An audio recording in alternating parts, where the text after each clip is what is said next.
Hey there, my name is Rebecca. I'm with the Connext Exchange, and I am here to continue the conversation with Karen Stevenson, who is founder of the Giving Back Society and a changemaker herself, who recently led a conversation called Quieting Imposter Syndrome to Become a Changemaker. So welcome, Karen. Thanks for your time leading the conversation and for joining me here again. My pleasure on both counts. Yeah. So what was it about imposter syndrome and this idea? I feel like it's become a buzzword with growing momentum, and maybe it's one of those phrases people use and they aren't really sure what it means. How did this topic grow out of you, and why did you choose to bring it to Connext? Yeah, so great question. And of course, you know a little bit about it because you were there. So full disclosure. Yeah, so coming into Connext Exchange, and I've led some other conversations. So this was, just continuing that thread. But I really wanted to focus on a conversation, not just a presentation. And, our group works best that way, in my opinion.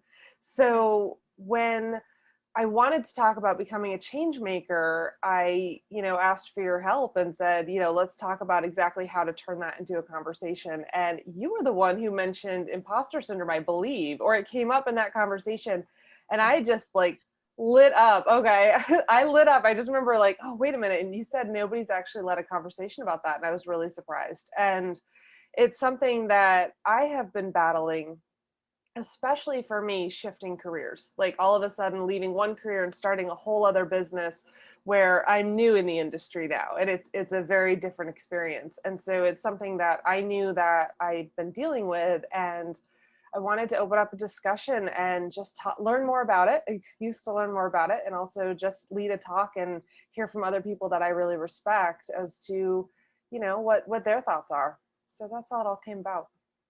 Yeah. In a nutshell, how would you define imposter syndrome as you researched it? Because the wonderfully competent, curious investigator that you are, you of course researched and came with a bunch of tools. But what is the definition that sticks for you, that feels most real?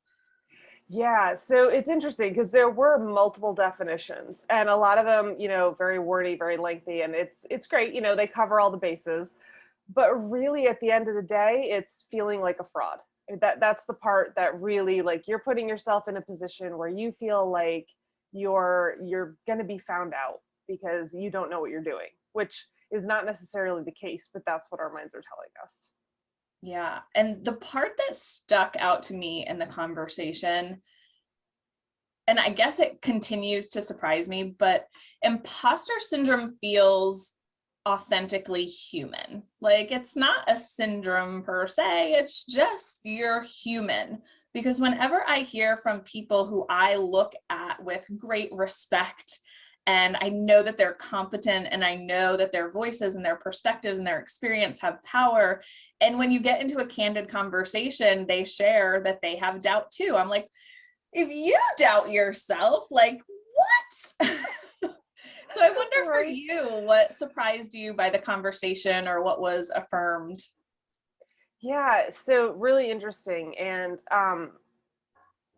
it was really interesting to go into a conversation that I was leading and actually say, hey, I'm not an expert in this field. So that was actually a really interesting spin. And it kind of took a lot of pressure off to be like, let's really open this up.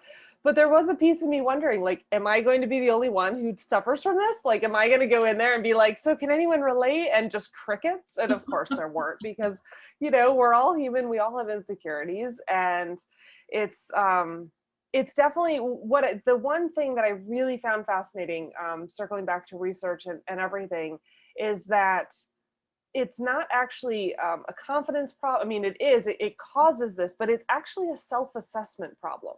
It's literally when you do not acknowledge that your accomplishments, the things that brought you to where you are today, were real and valid. You basically say, oh, I just got lucky, or whatever the phrases are.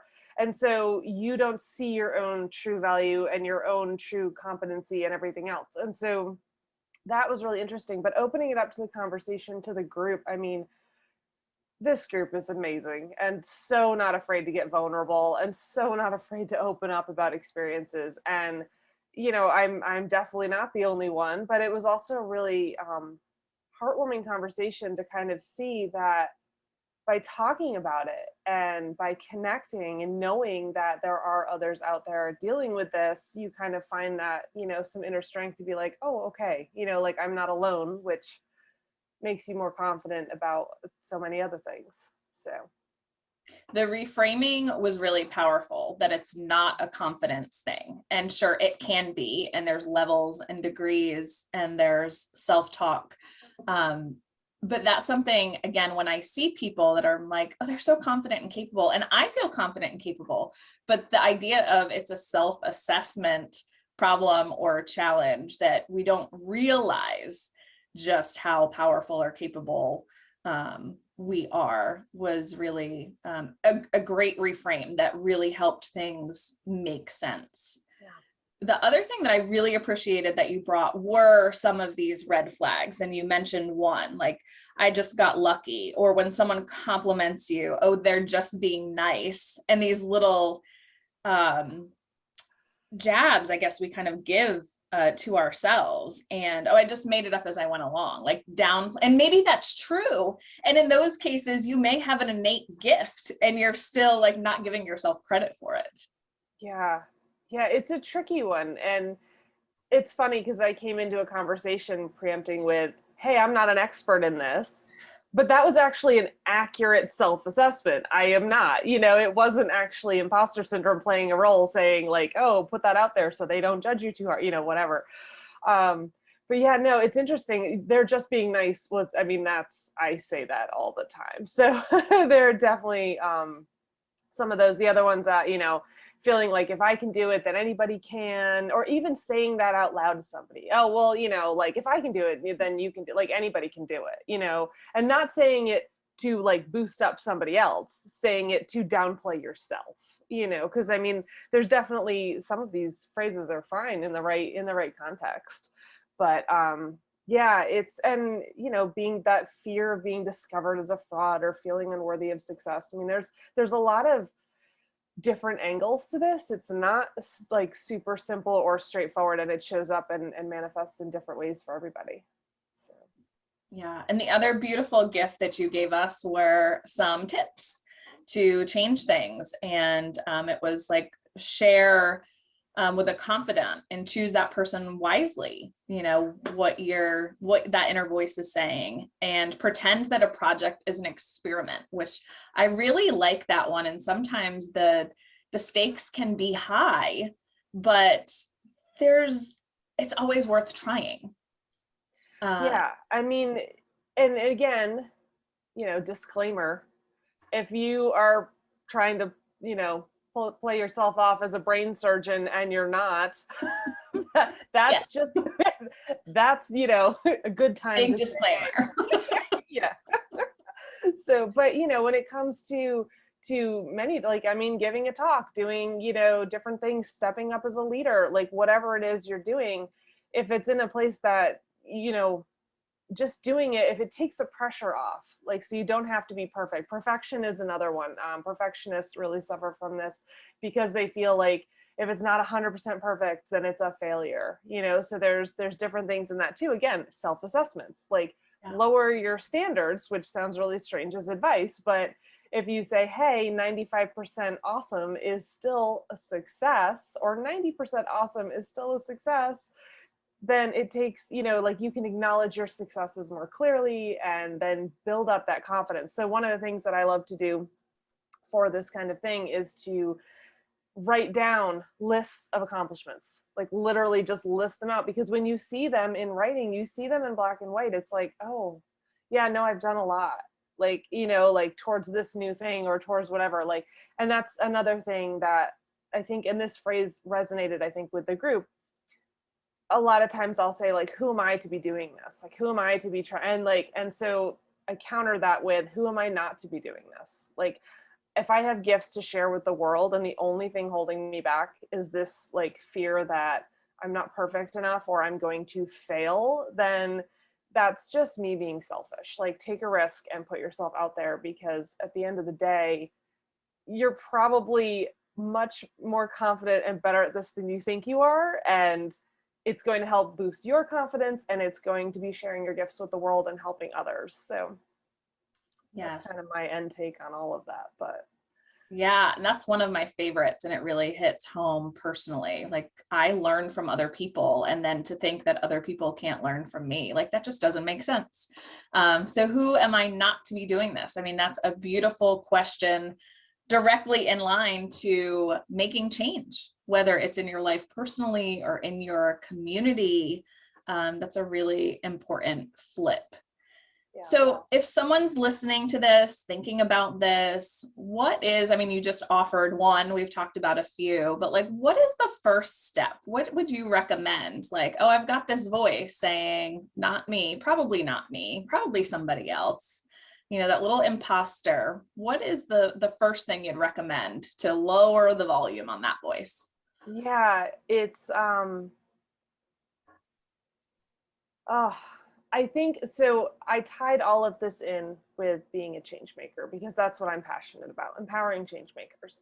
And so one of the things that, and this is something that I use, because it's really easy to go through something thinking about the focus on us, right? Like, all the stuff we're talking about, I'm not good enough, like, I'm going to fail, like, it's all. And so if you shift that and you look at the potential impact you're going to have for others, so we're talking about creating change that helps whatever cause you care about, all of a sudden it's not about you. It takes the spotlight away, and you realize how important the work is. And it's so much easier to step up. It's so much easier to quiet the voices and be like, well, no, I'm doing it for somebody else now. I'm doing it for this cause. I'm doing it for, insert whatever environmental, humanitarian, animal related cause that you care about. And all of a sudden it takes the pressure off, because, it's not about you anymore. So that's my first advice, is especially in general, if imposter syndrome is something that you deal with in a lot of different facets of life, because it's not just work, it's personal life, it's a lot of different things. So you can find moments and small steps, but I think stepping up to create change is a great way to start quieting that voice. And once you do one thing, then you have that list, right? You start well, I did that, so I can do it again. And it just builds that confidence. And eventually you'll have enough proof for yourself that your own self-assessment can't even argue with, oh, okay, no, I've done this 50 times. Like, yeah, I know what I'm doing now. So that's my advice. Beautiful. Thank you for that. Is there anything else you want to add to the topic as we wind down? Well, I'd love to share those 7 quick steps. They're relatively quick, simple steps for becoming a change maker, because this is, again, something I'm really passionate about. So just to share really quick, these are kind of the framework, the roadmap to follow if you want to go out and create change in your community and you just don't know where to start, because I hear that a lot. I want to make a difference. I don't know where to start. Mm-hmm. So number 1, choose your cause authentically. It has to resonate with your heart. If it doesn't, then the rest of these just aren't going to be true. Number 2, uncover the true needs. And this one's really important, because it's not what you think the needs are. It's what the needs actually are. And this requires some research. It requires going to whoever you plan to help and, asking, in most cases, whoever's involved. Not necessarily if it's animal related, that gets tricky, but the people who are already helping them, you know what I mean. But I'm doing a little research and uncovering that. Number 3 is optional, and that's to incorporate a skill. And it doesn't necessarily need to be something you're really good at. It could be something you enjoy, or you want to learn more about, or you want to try, because again, this is all, take the pressure off. Like, whatever your results are, they're going to be helpful, even if it's just $25 you've raised or donated, 2 knitted scarves or whatever it is. It makes a difference, and start somewhere. So number 4 is to find your audience. And the tip I say here, if you don't have time to build one, borrow somebody else's. Become a guest speaker on a podcast. See if your local radio station will interview you. However you can find an audience that exists and get in front of them. And then number 5 is to speak your message. And I know this is a lot, but hopefully you can take notes. And that one, statistics and stories are the best way to get attention for your cause. Number 6, have a clear call to action. What do you want people to do, right? If you don't direct them to the next step, then they're just going to not take action. They're not going to help in the way you want them to help. And the last thing is to document your impact. And that's not only just for a record of what you're doing, but again, circling back to that imposter syndrome, making that list of showing, hey, look what I've done. I can do it again. So 7 quick steps. That's that's the one thing I'd love to leave with everybody. Yeah, it's a good list. It's a solid list, especially that call to action. I remind people that don't force them to have to think too hard, because that is like the quickest way to get in action. So just tell them exactly what you want, exactly what they can do. So thank you for that list. We'll include it in the description so people can see it as well. So Karen, how can people get in touch with you, learn more about what you're up to, if they want to continue talking with you, if you welcome that, or to learn more about the Giving Back Society? Where can people find you? Yeah, absolutely. So always reach out with any questions, even if it's just, hey, I'm trying to do this community fundraiser and how do I, X, Y, and Z, messaging, marketing, all of that stuff. I'd love to chat. The givingbacksociety.com website. You can find me on LinkedIn. You can find me on all the social medias. All that's through the website. So it's probably the easiest. Perfect. Thank you so much, Karen. It's been my pleasure. This has been so fun. Thank you. Yeah, it is fun. And thank you all for watching. And we hope to see you at a future conversation at the Connext Exchange. We meet every Thursday at 11:30 a.m. Eastern Time. And experts are welcome. Non-experts are very welcome. Imposters, just bring that little voice, but quiet it down in the conversation, because we want to hear from you and know that you have something to contribute. So thank you all so much for watching, and we'll see you again.